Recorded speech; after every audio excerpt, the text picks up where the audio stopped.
Kenapa pasien pengapuran sendi sering merasakan rasa nyeri di jempol kaki? Nah, yuk kita bahas sekarang. Tapi sebelum itu buat Bapak Ibu, siapa di sini yang merasakan jempol kakinya terasa nyeri, lalu muncul bengkak? Kalau yang merasakan boleh komen ya, ketik saya, Pak.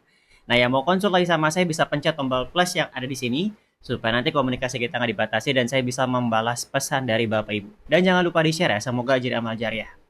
Oke, yang pertama, di sini kalau misalkan merasakan jempolnya terasa nyeri, lalu juga muncul bengkak, bengkaknya warna kemerahan, dan kalau dipegang terasa hangat, ini yang dinamakan radang sendi disebabkan kadar asam urat yang tinggi, yang disebut dengan gout arthritis. Jadi bisa juga mengalami dua penyebab, yaitu pengapuran sendi, disebut dengan osteoartritis, dan radang sendinya karena asam urat. Nah, kenapa ini bisa terjadi? Ya, karena asam urat yang tinggi yang dibiarkan begitu aja sehingga kristal purin tadi dia mengendap di sendi-sendi kecil, yaitu di jempol kaki. Nah, bagaimana untuk solusinya atau pertolongan pertamanya? Yaitu dua cara. Yang pertama, konsumsi air putih yang banyak. Oke, karena asam urat yang tinggi dikendalikan dengan cara hidrasi.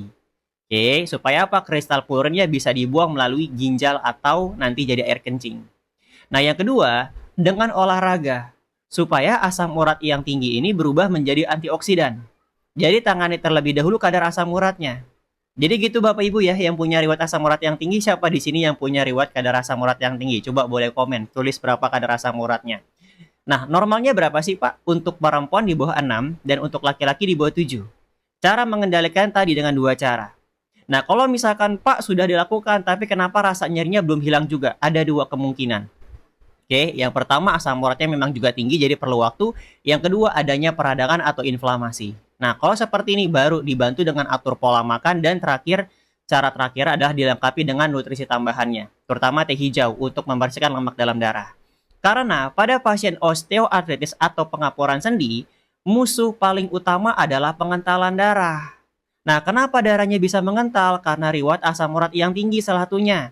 Selain itu kolesterol, diabetes, dan juga hipertensi.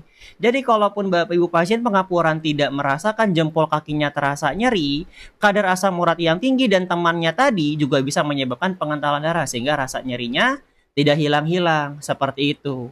Makanya langkah yang pertama tangani dulu penyebabnya. Dalam hal ini adalah tadi kadar asam urat yang tinggi. Setelah penyebabnya ditangani, baru atur pola makan. Sanggup gak Bapak Ibu atur pola makannya setiap hari? Terutama hindari makanan yang mengandung purin yang tinggi.